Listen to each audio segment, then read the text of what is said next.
Okay, so in our last video, we talked about these two dwarves who had killed their father for some cursed treasure. One of the brothers became a dragon, and the other brother went to a faraway country and became a blacksmith. During that time, he adopted a son, a human son. Even though he was a dwarf, he had adopted a human, and he raised this human to become a great warrior that killed monsters. And in this story, we're going to talk about how they worked together to kill Fafnir, the dragon. So Sigurd and Rain worked really hard, and they built this sword that was strong enough to pierce through dragon scales. And dragon scales are harder than metal.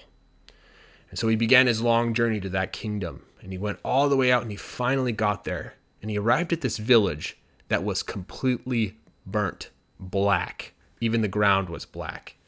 And there were skeletons of animals and people all over the place. He finally found this one person that was still alive, and the person was just kind of in shock, couldn't talk, and was just trembling. His hair was burnt from the fire. And he asked the person, he said, "Where's the dragon?" And this person finally was able to point and was afraid, and it pointed at this lake, that person. And he said, "It comes out every night when the sun goes down." And he said, "You need to leave." So the person left, and he looked to the lake, and he realized that there were some trees by the lake. So what he decided to do is he would hide in one of those trees and wait for the sun to go down. So he got in the tree and he waited. And as soon as the sun went down and the entire sky was turning like that dark blue color, the water in the lake started to ripple. All of a sudden, these two nostrils came up and, like hippopotamuses do sometimes, and smoke came out of him. And slowly this huge, gross, snake-like head with horns on it came out, and it began to slither up onto the shore, and its arms came up and it was crawling, and then it just stopped. And then it turned around and it started to laugh. "I smell my brother on you. You must be Sigurd." As soon as he heard this, he tried to grab his sword, but his hand wouldn't move. And the dragon began to slither around and look at him. It says, "You will make a fine meal." And it began to open its mouth up, and he saw fire coming out. And as soon as that happened, he was able to snap out of it and move. He jumped on the ground, and the dragon said, "Stay right there." And he couldn't move again. And the dragon grabbed his sword, and it broke. The dragon again opened its mouth, but this time he saw these weird glands open up, and this weird poison, water poison stuff was coming out, and he tried to block it with his arm, and it burnt his arm because it was like acid. It was burning on his arm. While the dragon was doing that, he grabbed his broken sword and stabbed it right in the foot, and the dragon screeched and howled, and he just ran off into the woods while the dragon was screeching and howling. He got on a horse and just rode as fast as he could, and he was able to get away. So Sigurd, while he was riding on his horse, and after he got away from the dragon, he rode all the way back to Rain. He told Rain what had happened. He said, "The dragon broke my sword, and I wasn't able to beat him." And Rain was just sitting there, and he's like, "Well, we just need to make a better sword then." And while he was making his next sword, Sigurd was thinking, that's not what it was. I couldn't move. Anytime the dragon talked to me or looked at me, I couldn't move. But he didn't want to tell, Rain about that, because maybe Rain would think, "Oh, well, it's because you're a coward. That's why. You got scared and you couldn't move." So he didn't say anything.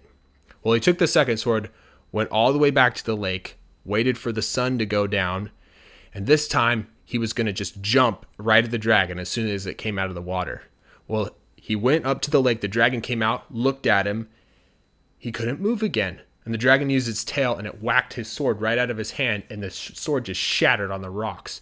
The dragon again went to open its mouth to bite him. He rolled out of the way and grabbed a rock and threw it, and just so happened to hit it right in the eye. And the dragon was howling and screeching and writhing in the water, and he ran again, got on his horse, and rode off really fast. He went back to Rain, and this time he just had to tell him. He said, "Rain, it broke my sword again. And I don't think it's just the sword. I think it's every time it talks to me. Every time it looks at me, I can't move." And Rain went quiet, and he says, "Then that means that the legends are true." He's like, "What legends?" He's like, "Well, legend has it that anytime a dragon talks to you or looks at you, they can hypnotize you. They can cause you to not move or cause you to walk out of hiding so that they can eat you. And Sigurd's like, oh. He's like, well, you're still going to need a sword. And he's like, yeah. And as soon as he said that, he heard a bunch of like feathers flapping and rustling outside. And he went outside and there was a bunch of ravens. And in their mouths, they all had pieces of the broken swords that he had used to try and kill Fafnir with. And one by one, each crow brought the broken pieces of those swords here. And Rain looked at the pieces and he said, this is a sign. We will use all of these broken pieces to make one great, awesome sword. All right, so in the next video, we're going to talk about the strategies and the tricks that Sigurd used to finally kill Fafnir. 上次的影片，我们讲到有2个矮人，他们为了那些被诅咒的财宝，杀掉父亲。其中一个兄弟变成了龙，另一个兄弟他到一个很远的地方变成铁匠。在那段时间，他收养了一个儿子，人类的儿子。就算他自己是矮人，但是他收养了一个人类，然后把他抚养长大，变成一个会杀怪兽而且很厉害的战士。这次我们要来讲Sigurd跟人是怎么一起合作来杀 Fafnir 那只龙。好，所以他们很努力的，一起造出了一把剑，一把硬到可以刺穿龙鳞片的剑。你要知道，龙的鳞片是比铁还要硬的。然后 Sigurd 就开始去矮人王国的旅程。他走很远，终于到了一个村庄，那边整个都被烧成焦黑一片，连地板都是黑的，到处都是动物还有人的骨头。Sigurd 发现有一个人还活着，这个人看起来很害怕，不太能讲话，而且一直在发抖，他头发都被烧焦了。Sigurd 问说：“龙在哪里？”这个人终于能把手举起来，他很害怕的指着一个湖。这个人说：“龙每天晚上在太阳下山以后会从那里出来。” Sigurd 说：“你需要赶快离开。”所以这个人离开了。Sigurd 看着湖，他发现湖的旁边有一些树，就决定躲在树里面，等到太阳下山，所以他在树里面等着。这时候太阳一下山，整个天空变成深蓝的颜色，湖里的水开始有动静。Ripple 意思就是波纹或是涟漪，在这个状况我用 started the ripple， 就是在形容湖里开始好像有什么动静，有东西要出来了一样。突然2个鼻孔冒出来，有点像河马那样，然后还有烟从鼻孔里出来。慢慢的一个又大又恶心像蛇长角的头从湖里出来，他开始滑行上岸，手臂在地上爬。突然他停下来，转过身开始笑，他说：“我在你身上闻到我兄弟的味道了，你就是 Sigurd 吧？” Sigurd 听到这个马上就要拔剑，但是他发现手不能动。这只龙开始在他旁边爬，一边看着他一边说：“你会是很可口的一餐。”然后他把嘴巴张开， Sigurd 看到火准备要喷出来了，他就在那时候他赶快闪开，然后跳到地上。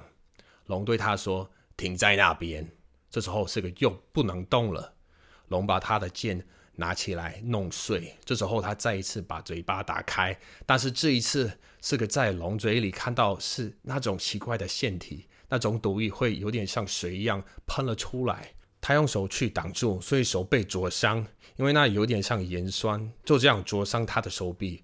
龙正在喷毒液的时候，Sigurd 抓起一块剑的碎片往龙的脚上刺进去，所以龙发出尖锐的叫声。Sigurd 赶快趁龙在尖叫的时候跑去森林里。他跳上马，能跑多快就跑多快，所以这次他逃掉了。他骑着马逃开龙以后，就赶快到Rain那里，跟人说发生什么事。他说：“龙毁了我的剑，我没办法杀他了。” Rain 说：“那我们必须做出一把更好的剑了。”在他们做第2把剑的时候， Sigurd 想：不对，我那时候不能动，每次龙跟我讲话或是看着我的时候，我没办法动。不过他没有跟人讲，可能是怕人会觉得哦，你是个懦夫，是因为你害怕所以不能动，所以Sigurd没有说什么。他们做好剑了以后， Sigurd 带着第2把剑回到那个湖，一样在那边等太阳下山。这次他准备龙一从湖里出来，他就要跳到龙身上。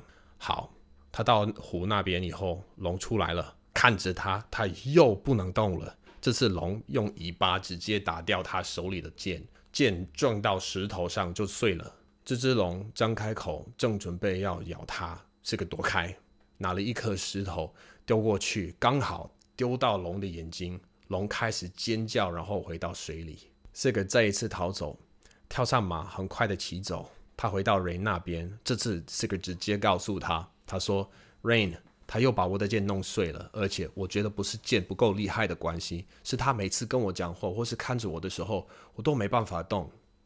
Rain 沉默了一下，然后说，这代表传说是真的了。这个说什么传说？他说传说只要龙跟你讲话或是看着你，就可以催眠你。他们让你不能动，或是让你走出你躲的地方，这样他们就可以吃你。是个像这样。哦，人说，不过你还是会需要一把剑。这个回答，对啊。就在他一说完，那时候外面开始有那种翅膀拍打的声音。他走到外面，看到有一群乌鸦。Raven 跟 Crow 都是乌鸦，但是 Raven 比 Crow 还要大。这些乌鸦嘴里有那些剑的碎片，是他用来要杀 Fafnir 的剑，所以一只接一只的乌鸦，每一只都带来那2把剑的碎片。Rain 看到这些碎片以后就说，这是个征兆，我们要把这些碎片用来做出一把最强最厉害的剑。好，那下一个影片我会告诉你是个用什么方法来终于把 Fafnir 杀掉。如果你喜欢这个影片，可以把你的 email 填到下面的这个连结，我会不定期寄发新的影片给你哦。